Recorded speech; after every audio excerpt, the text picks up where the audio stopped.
औज़ुबिल्लाहि मिनश्शैतानिर्रजीम बिस्मिल्लाहिर्रहमानिर्रहीम। प्रोग्राम बैठक के साथ मैं हूं अजहर खान दाऊदी और मेरी तरफ से आप सबको अस्सलाम वालेकुम।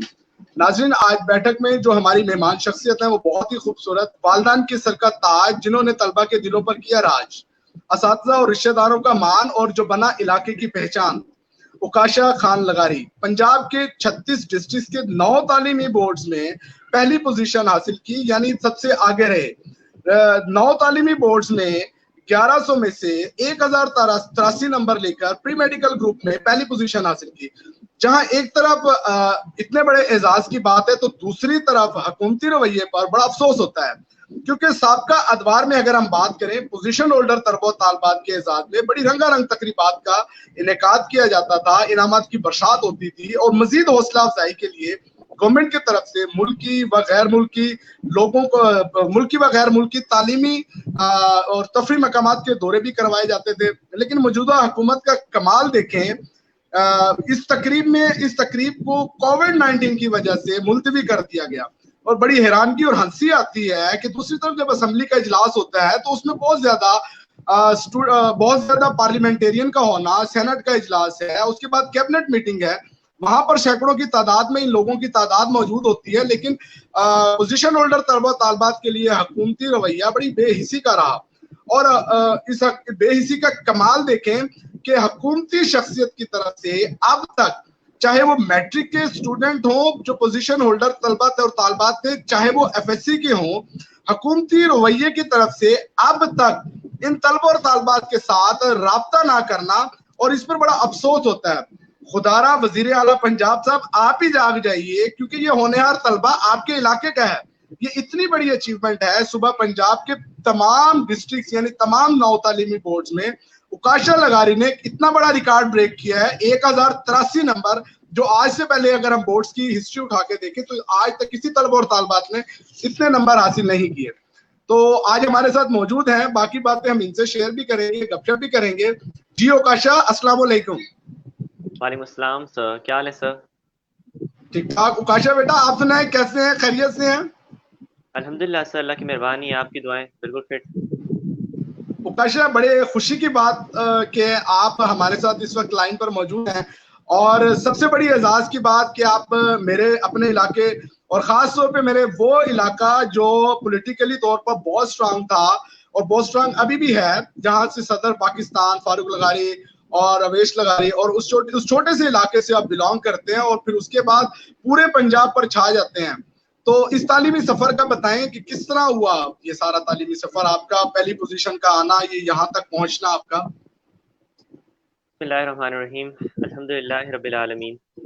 सर, सबसे पहले तो कहना चाहूँगा कि इंसान तो कुछ भी नहीं है, इंसान तो मजबूर है और इंसान के हाथ में कुछ नहीं होता जब तक अल्लाह ताला की रज़ा ना हो। अल्लाह ताला ने मेहनत उसके हाथ में रख दी है कि मेहनत करोगे तो कामयाबी मिलेगी, लेकिन जब तक अल्लाह ताला की रज़ा शामिल ना हो तो कुछ भी नहीं हो सकता। तो पहला शुक्र तो मेरे अल्लाह ताला की ज़ात का, उसके बाद मेरे वालिदैन की दुआएँ, मेरे असातिज़ा, उनकी मदद, उनका तामुन, मेरे रिश्तेदार, मेरे अहले इलाका जिन्होंने इस पूरे सफ़र में मुझे सपोर्ट किया, उन सब के तामुन और उनकी वेल विशेस का नतीजा है कि अल्हम्दुलिल्लाह आज मुझे ये मकाम नसीब हुआ।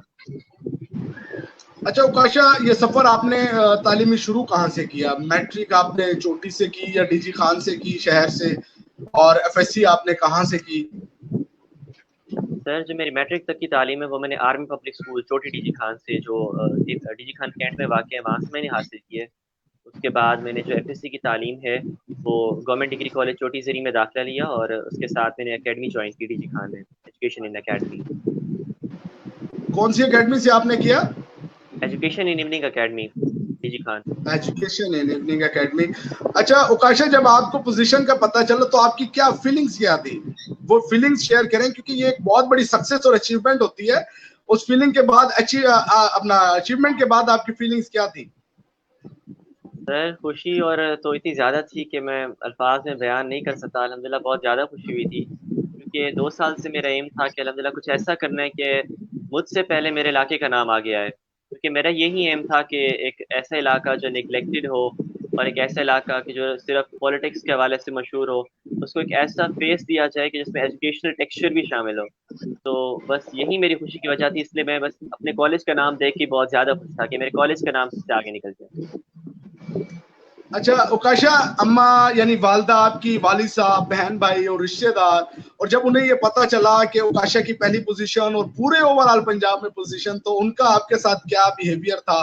क्योंकि एक बड़ा खुशी का मकाम होता है ये, और ये वक्त जो होता है ना भूलने वाला वक्त होता है। तो क्या थी फीलिंग्स आप लोगों की? सर उन्हें सभी खुशी बिल्कुल दीदनी थी, और बिल्कुल जिस तरह मैं खुश था, मुझसे बढ़ चढ़ के मेरे रिश्तेदार और मेरे वालिदैन बिलखुसूस बहुत ज़्यादा खुश थे। तो फ़ौरन ही मोबाइल पर मुबारकबाद के अंबार लग गए, क्योंकि मैं शहर में नहीं था। तो लिहाजा सबने मुझे इतनी मुबारकबादें दी, इतना प्यार किया कि बस मैं बयान नहीं कर सकता कि जिस खुशी से सब थे उनको हासिल की। अच्छा उकाशा, आपका इलाका जैसे मैंने अभी थोड़ा सा बताया, सियासी हवाले से तो बड़ा जरखेज है, तालीमी हवाले से भी इतना ही जरखेज है? जी सर, बिल्कुल सर। वो सर कहते हैं ना, अल्लामा इकबाल का शेर है कि ज़रा नम हो तो मिट्टी बड़ी ज़रख़ेज़ है साकी। तो यही हालत ना हर इलाके की होती है। मेरा इलाका भी तालीमी हवाले से वहाँ पे तालीमी इदारों की कमी ज़रूर है, दरसगाहें कम हैं, लेकिन दरसगाहों का होना ना होना मैटर नहीं करता। मैटर ये करता है कि आपके इलाके के लोगों में पोटेंशियल कितना है। और मैं समझता हूँ कि मेरे इलाके के लोगों में बहुत ज़्यादा तालीमी पोटेंशियल है, क्योंकि अगर हालात मुवाफ़िक आ जाएँ, बेटर फैसिलिटीज़ से इनको आरास्ता किया जाए, तो मेरे इलाके के लोग बहुत कुछ कर सकते हैं। क्योंकि मेरे इलाके के बहुत सारी ऐसी मिसालें मुझसे पहले भी, यानी कि शायद पंजाब में तो नहीं, लेकिन तालीमी मैदान में बहुत सारी अचीवमेंट्स बच्चों ने हासिल की, अवार्ड्स लिए। तो यानी कि मेरे इलाके पे मुझे फ़ख्र है कि तालीमी मैदान में ज़रूर पोटेंशियल इनके पास बहुत ज़्यादा है। तो आपके जो सियासी सफर, जो लोग यहाँ पर इसमें होते हैं, जैसे फारूक लगारी साहब रहे, अल्लाह उन्हें बख्श रहमत जवार रहमत में जगह दे, और साथ में जमाल लगारी साहब, अवैस लगारी साहब, तो तालीमी हवाले से भी कोई इन्होंने कोई गिरा खिदमात सर अंजाम दी हैं आपके इलाके में? सर मैं मैं समझता हूँ कि जितनी भी तालीमी खिदमात अंजाम दी जाएँ, वो उतनी कम है। क्योंकि पॉपुलेशन प्रोपोर्शन के हिसाब से अगर इलाके को देखा जाए, तो सियासतदानों ने शायद कोई खातिर ख्वाह खिदमात नहीं दी तालीमी मैदान में ना। क्योंकि अगर आप देखें, तो जिस तरह मैं पहले भी ज़िक्र कर चुका है तो इंटरव्यू में, कि कॉलेज की बिल्डिंग का खस्ता हाल होना, फिर इस तरह हाई स्कूल की इमारत का वो भी ज़मीन की सतह से, यानी कि बिल्कुल सड़क के नीचे आ जाना, पानी भरा रहना, दीवार गिर जाना, किसी की तवज्जो कोई नहीं होती तालीमी मैदान में ना। तो मैं नहीं समझता शायद कि जिस हिसाब से जो तरक्की, जो खिदमत करनी चाहिए थी इलाका मकीनों की, वो उन्होंने नहीं की। मैं ये समझता हूँ। अच्छा उकाशा, पोजीशन के लिए तो बड़ा कुछ, एक तो बहुत से जो लोग होते हैं उनका कहना ये होता है पोजीशन के लिए गॉड गिफ्टेड भी कुछ होता है, अल्लाह का बड़ा कमाल होता है आपके लिए। और दूसरा ये बताएं कि लेकिन उसके लिए आपको तालीमी टाइप टेबल तो फिर भी बनाना पड़ता है, तो आपका तालीम के हवाले से टाइम टेबल क्या था, स्टडी कैसे करते थे, उसमें प्लानिंग्स क्या थी कि कैसे हमने ये टारगेट अचीव करना है? जी सर। सर तालीमी टाइम टेबल के हवाले से मेरा ये था कि मैं ज़्यादा आवर्स पे फोकस नहीं करता कि कितने ज़्यादा घंटे पढ़ा हूँ मैं ये फोकस करता हूँ कि उन घंटों में मैंने कितना अचीव किया, कितना टारगेट रखा है, इनकी कंसंट्रेशन मेरी उसमें कितनी ज़्यादा थी। तो अगर मैंने कंसंट्रेशन उसमें ज़्यादा रखी, मैंने अपने टारगेट, एक दिन के टारगेट को पूरा कर लिया, यानी कि वो चाहे 2 घंटे में हो गया, चाहे वो 5 घंटे में हो गया, मैंने उस टारगेट को अचीव करना है। फ़र्ज़ करें मैंने कहा कि आज मैंने ये चैप्टर कंप्लीट करना है, तो बस करना है फिर। बस अगर वो टारगेट कंप्लीट हो गया, तो फिर I am satisfied with that. तो ये मेरा टाइम टेबल शेड्यूल था। अच्छा उकाशा, मुस्तकबिल में करीब में प्लान क्या किया, क्या करना है आफ्टर, अब ये एफएससी आपने कर ली है, और ये 2 माह जो होते हैं फ्यूचर की सेटलमेंट के होते हैं, तो इन 2 माह में क्या करेंगे आप? सर मैं फ्यूचर में पहले तो एमबीबीएस करना चाहता हूँ इंशाल्लाह, and after MBBS I want to do CSS. तो बिल्कुल सही कहा आपने, ये 2 महीने मेरे टाइम फ्यूचर डिसाइडिंग महीने हैं। तो प्रिपरेशन चल रहे हैं कैट की, तो इंशाल्लाह आप दुआ करें, अल्लाह ताला बेहतरीन फरमाए। अच्छा तो एंटी टेस्ट के, अच्छा मैंने ये एक चीज नोट की है, तो हमारे साउथ पंजाब के एटीट्यूड, अगर हम बोर्ड्स देखें, अगर हम पम्फलेट्स देखें, तो डॉक्टर के पेरेंट्स की विल भी यही है कि बच्चा हमारा डॉक्टर हो। तो हमारे साउथ पंजाब में सिर्फ एफएससी के बाद डॉक्टर ही क्यों बनते हैं बच्चे? तो क्या वजह है कि क्यों इस फील्ड की तरफ भागते हैं? तो मैं शायद इसे ये समझता हूँ क्योंकि हमारे इलाके में ना काउंसलिंग की कमी है, क्योंकि ऐसे कैरियर काउंसलर्स नहीं है, ऐसे बंदे नहीं है जो बंदों को दूसरे बच्चों को ना गाइड कर सकें कि आपने फ्यूचर में आगे करना क्या है। अब आप अगर हमारा मवाजना कर सकें तरक्की याफ्ता तरक्की यानी कि मालिक से भी, और हमारे इवन के पाकिस्तान के बिगर सिटीज से, तो आपको मिलेगा कि वहाँ पे डाइवर्सिटी है पेशों की ना, वहाँ पे डाइवर्सिटी है प्रोफेशंस की। लेकिन यहाँ पे क्योंकि हमें कोई गाइड नहीं कर सकता, हम समझते हैं कि पैसा ही हर चीज़ है, और हम देखते हैं क्योंकि डॉक्टर साहब ने बड़ी क्लिनिक खोल ली है, डॉक्टर साहब को पैसा ज़्यादा मिल रहा है, तो पैसा कमा के हम हर खुशी हासिल कर सकते हैं। हालांकि वो ये नहीं समझते कि जो पावर और जो खुशी एक कमांडिंग फील्ड्स में या डाइवर्स फील्ड्स में है, जो इंजॉयमेंट्स वहाँ पे हैं, वो शायद डॉक्टरशिप में नहीं मिल सकती, क्योंकि यही बैकवर्डनेस शायद मैं से कहूँगा। अच्छा, आपने उकाशा डीजी खान के हॉस्पिटल्स भी विजिट किए होंगे, तो क्योंकि मैंने अभी इस पे प्रोग्राम बड़ा खूबसूरत करना भी है, क्या आप देखते हैं कि एक एक डेढ़ डेढ़ दो दो मरले के छोटे छोटे गली और मोहल्लों में आपको अस्पताल मिलेंगे? क्या वो हमारे एसओपीज पूरे कर रहे होते हैं? जब हम अपर पंजाब के दोस्तों से पूछते हैं तो वो ये कहते हैं कि डेरा गाजी खान एक गोल्ड स्पैरो है डॉक्टर्स के लिए।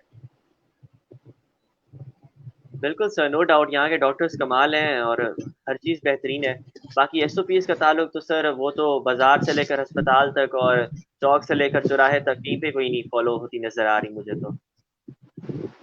अच्छा अच्छा, उकाशा ये बताइएगा, क्योंकि आपने अभी बताया शुरू में कि पोजीशन में आपकी एकेडमी का भी रोल रहा, एजुकेशन इन से आपने एफएससी की और ये मार्क्स गेन किए, तो हमारे कॉलेजेस का मियार क्यों गिर रहा है?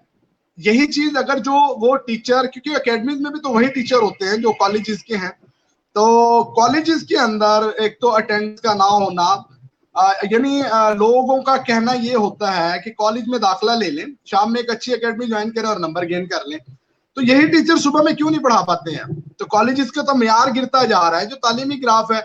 और इसमें जब आपकी जैसे पोजीशन आई, तो इसमें कॉलेज आपकी पोजीशन को हाईलाइट करेगा कि जी छोटी से पोजीशन आ गई है, तो जबकि इसमें किरदार और काम तो सारा आपकी एकेडमी का रहा। नहीं सर, मैं यहाँ पे आपकी करेक्शन चाहूँगा कि मैं ये नहीं कह रहा कि मेरी पूरी जो डेडिकेशन थी या पूरा जो सपोर्ट थी मुझे एकेडमी से ही मिली।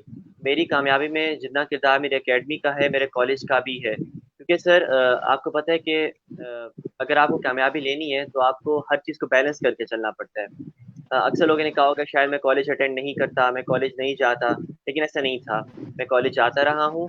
हाँ, अलबत्ता मुझे छुट्टियाँ हुई हैं, लेकिन उन कॉलेज के टेस्टिंग के दौरान मेरे प्रोफेसर्स, वहाँ के मेरे केमिस्ट्री के प्रोफेसर्स, मेरे फिजिक्स के डॉक्टर अल्ताफ हुसैन साहब, उनके प्रिंसिपल, उन्होंने मुझे बहुत सपोर्ट किया। जिस दिन पहले दिन मैंने एडमिशन लिया, तो उन्होंने उसी दिन ही कहा था कि बेटा आपने बहुत अच्छा काम किया कि आपने इलाके को आगे लेकर जाना चाहते हैं। तो मुझे सपोर्ट करते रहे कॉलेज वाले भी और एकेडमी वाले भी, तो दोनों का ही इक्वल रोल मैं समझता हूँ है इसमें। बाकी जहाँ तक आपने बात की कि कॉलेज का मेयार गिरना, तो सर ये ट्रस्ट की बात है, क्योंकि अब हमारे जो पेरेंट्स हैं या स्टूडेंट्स हैं वो कॉलेज पे ट्रस्ट नहीं कर पा रहे।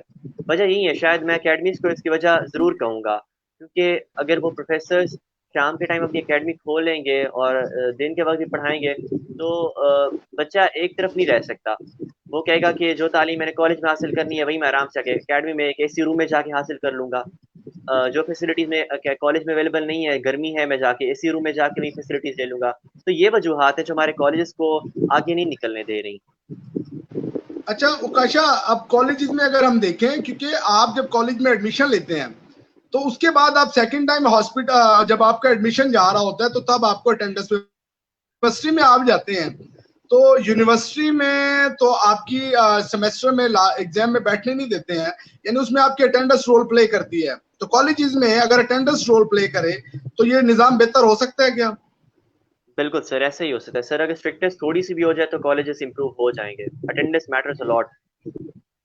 क्योंकि उकाशा मैंने बड़ा इसको ऑब्जर्व किया फील्ड में, मैंने देखा क्योंकि एकेडमीज के ड्यूज 3000, 4000, 5000, हत्ता कि कुछ एकेडमीज तो ऐसी भी हैं 7000 प्लस 8000 पर मंथ चार्ज कर रही हैं। अगर बच्चे को कॉलेज में कुछ नहीं मिलता है तो वो शाम में तो एकेडमी उसने ज्वाइन करनी है, कुछ ना कुछ उसने लेना है, तो इसके लिए क्या इकदाम हुकूमत को करने चाहिए? सर पहले तो जो फैसिलिटीज़ अगर कॉलेज में पूरी नहीं है वो पूरी करनी चाहिए सर। लेबॉर्ट्रीज हमारे कॉलेज में नहीं है, क्योंकि बच्चे के साथ साइंस की तरफ एक फितरी फितरी ना एक इंटरेस्ट होता है। अगर आप लेबॉर्ट्रीज प्रोवाइड करेंगे वो ज़रूर कुछ सीखने जाएगा, उसका दिल करेगा पढ़ने को। इसी तरह अगर कॉलेज की बिल्डिंग नहीं ठीक तो पहले बिल्डिंग को इम्प्रूव कराएँ और स्ट्रिक्टनेस होनी चाहिए कि बच्चे ने अटेंडेंस पूरी करनी है, 70% है तो बच्चा 70% अटेंडेंस पूरा करे। अगर ऐसा हो गया, जो हमारे प्रोफ़ेसर्स हैं वो भी पूरा दिल लगा के पढ़ाएँ तो फिर ज़रूर इम्प्रूव हो सकता है सर, क्यों नहीं हो सकता? अच्छा उकाशा, ये अब ये जो नंबर गेम्स चल पड़ी है, क्योंकि एक नंबर गेम चल पड़ी है, बच्चे उससे पूछें जी कितने नंबर 1000 इतना प्लस 1000 इतने 1000, यानी कहने का मतलब मिनिमम अब जो ग्राफ आके नंबर्स का रुक रहा है वो 1000 पे है। तो ये नंबर गेम्स के साथ बच्चों में क्या वाकई इतना अंदर इल्म का खजाना भी छुपा हुआ है? सर इल्म तो वो है कि जो आपकी ना किरदार में नज़र आए, जो आपके ना अमल में नज़र आए। अगर खाली किताबें रट ली जाएँ और इंसान बोल ना सके, इंसान में कॉन्फिडेंस ना हो, उसके कदम लड़खड़ाएँ और डगमगा जाए तो ऐसा इल्म कोई इल्म नहीं होता। तो मैं समझता हूँ शायद हमारे नंबर जो है ना वो हमारी ज़हानत को डिटरमाइन नहीं करते। इवन कि मैं भी ये कहूँगा कि मेरे नंबर मेरी ज़हानत डिटरमाइन नहीं कर रहे। ये तो एक सर्टिफ़िकेट है। हाँ, अलबत्ता आपकी मेहनत झलकती है क्योंकि आपको एक सिलेबस दिया जाता है और उसमें आपने मेहनत की। अगर आप मेहनत ज़्यादा करोगे आपको नंबर्स बहुत ज़्यादा मिलेंगे। तो आपकी मेहनत झलक जाती है लेकिन ज़हानत आपके नंबर्स में शायद नहीं झलकती। अच्छा उकाशा, बहुत से स्टूडेंट आपको देख भी रहे होंगे, और क्योंकि ऑफलाइन भी बाद में, क्योंकि ये अपलोड रहता है मैं प्रोग्राम, तो बाद में भी देखेंगे, स्टूडेंट को कोई गाइडलाइन दें, चाहे वो मैट्रिक के स्टूडेंट हों, चाहे वो एफएससी के स्टूडेंट हों, उन्हें टेक्स्ट बताएं हार्ड वर्किंग के, किस तरह उन्हें प्लानिंग करनी है, कि कैसे जरूरी नहीं है कि उनके मेरिट बने, ये जरूरी नहीं है वो नंबर गेन करें, लेकिन उन्हें एक डायरेक्शन जरूर बताएं, क्योंकि आपने पोजीशन गेन की और आप इस स्टेटस पर हैं, तो वो जरूर आप बताएं बच्चों को, वो आपको देख रहे होंगे।